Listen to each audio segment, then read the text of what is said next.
Good morning. So, part two.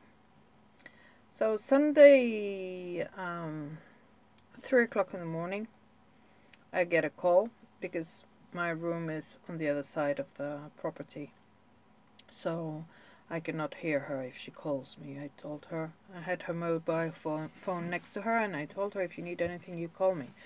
So, 3 o'clock in the morning, she rings me and she tells me, your father came in at 3 o'clock in the morning, um, back from the bars, and I'm in pain. Please come. I'll tell you more when you come. Okay, my father came over the the next day that she fell, and so I put them to sleep in the same house, but they're separated. I mean, they're divorced. My parents for so many years. So my father was sleeping in the bedroom upstairs, and she was sleeping in a sofa on a built-in bed on the ground floor. And I know from the previous night, because we always sit and eat outside of the room where she is, so she can see us, hear us, and not be so isolated. I know that my father and my husband went to sleep at around 1 o'clock. Okay. But anyway, I get there and she's like, your father just came in drunk, completely drunk. He went to the bars, and I'm like, oh well, no, he couldn't have just come. He's snoring upstairs. And she was like, I had no light on, and I leave her before I go to sleep. I leave her a night light next to her so she can find her phone. Okay, but it was off, and the kitchen light was on. So she was like, I had no light. I couldn't see anything, and I'm in pain, and I needed somebody to come and give me my medication, my painkiller, and I couldn't find my phone to call you and all that. And I'm like, Mom, the light is on in the kitchen. How is that? Yes, your father came down and switched it on. And I'm like, okay, so he was here. This is why he came down and switched it on. He was not at the bars, but it was all crazy making, and she was completely delusional, and she was insisting that he was out. One point she couldn't explain why the light was on, then she said he was there, and it was all a mixture. I said, okay, gave her the painkiller and went to sleep, put her to sleep, and then I hear my father, before I go to sleep, I hear my father upstairs, and he says, hey, princess, just, stop pushing your covers and go to sleep now. Next day, I hear from my father that he came down twice to cover her with because she was pushing the sheets and blankets and everything off, which is strange because she's always complaining that she's cold. I'm so cold here. At least in my house I'm not cold, and here I'm cold. Anyway, so next morning my father said, I was upstairs and I heard her screaming your name and all that, and we have customers. I was like, why do you scream? You have the phone. Because there was no light. And why was the light off? Because your father turned it off. My father said she kept complaining that she couldn't sleep because the light is on, so I turned it off. She wanted me to turn it off. Anyway, it was, and then I had to come back down and put it on. She was driving him crazy, and she started driving me crazy now. And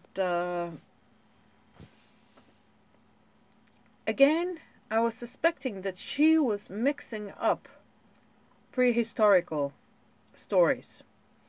I mean, at one point she said, you went to go back to the cabarets, to your hookers, or something like that. Oh, and then she was telling me that his phone kept on ringing. This is a strange thing, that she did this 2 days later. She brought up the conversation. And the night that your father came in late from the bars and all that, he went to the cabaret, and then his hooker was calling him constantly. And I was like, what is your problem anyway? who calls him and who doesn't call him. Yeah, well, I want to sleep. I said, yeah, but you never said I want to sleep. You know, please tell whoever's calling you to sleep later. You seem jealous and all that. And I said, why do you say cabaret? Since when do we have cabarets? They used to have cabaret in Africa. When we lived in Africa, it was a cabaret, and that was, I mean, really old story. We were kids. And I remember my mother telling us that he had found a woman who was working in the cabaret, and he had an affair with her. I don't know how old we were. I think we were 12. I was 12 or something like that. It was before I was sent to boarding school, and my parents were going through a difficult time. Anyway, so I started suspecting that she was mixing the years, you know, going back and forth in her memory and mixing everything up.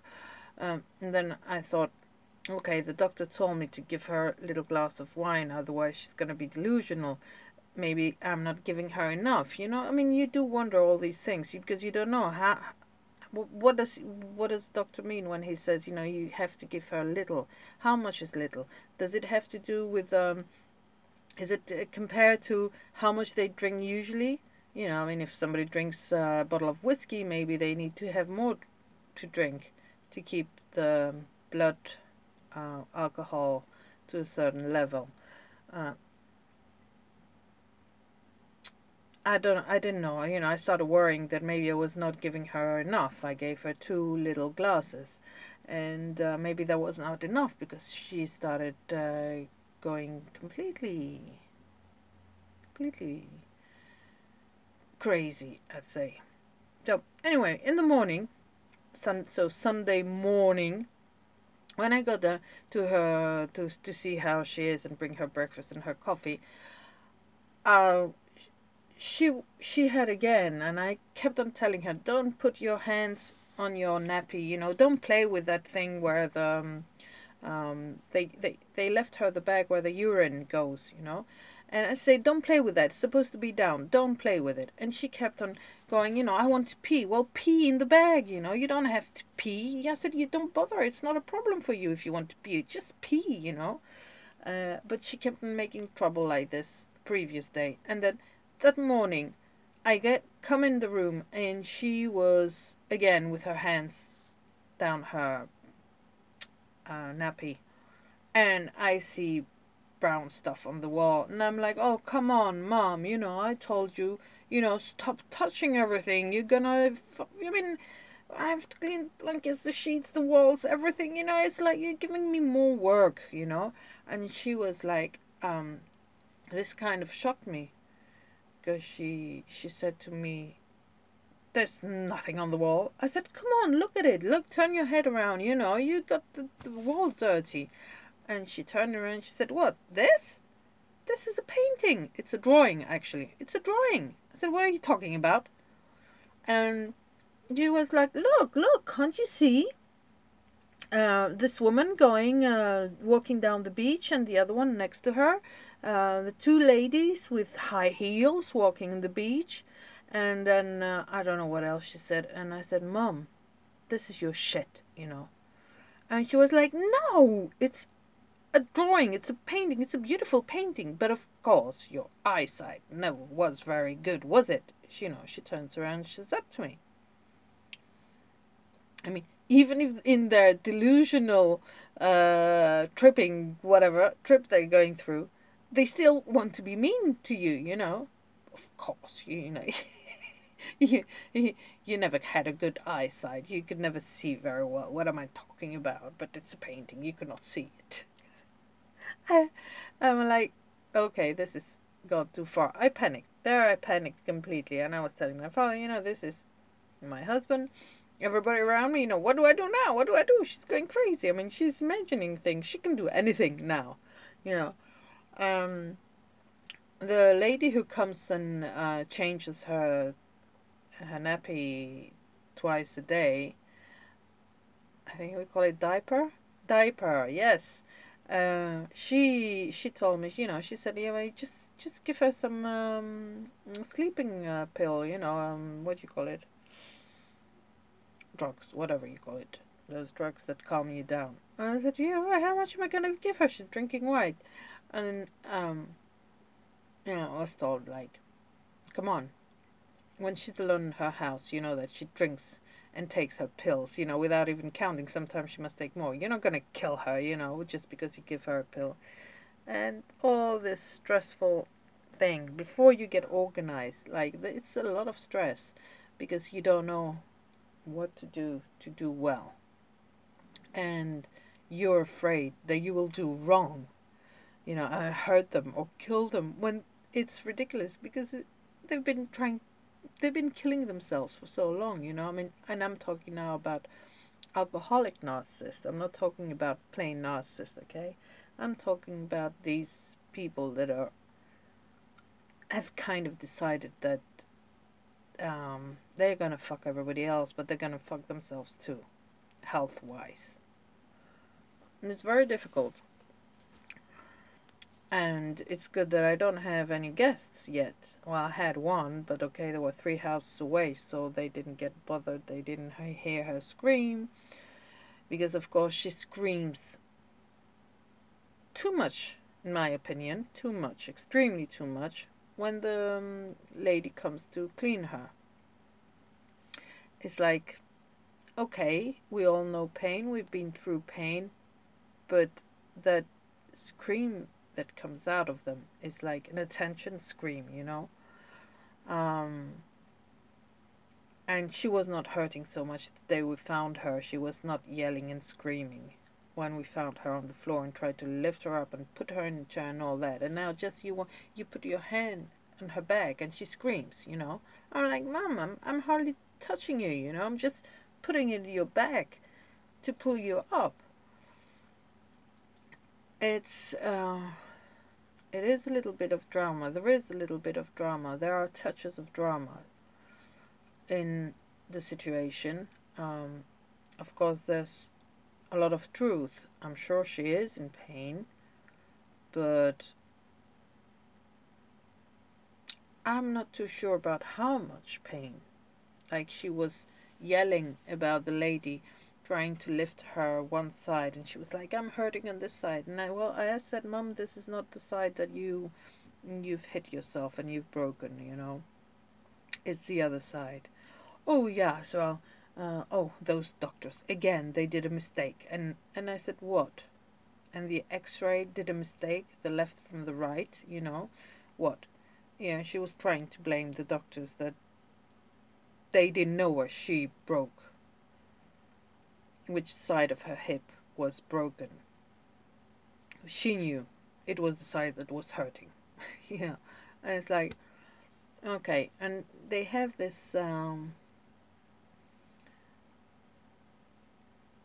moments where there are logic and you don't trust it, and they're nice and you don't trust them, that they are really nice from the, you know, gut, from their guts, you know, they're nice, naturally nice.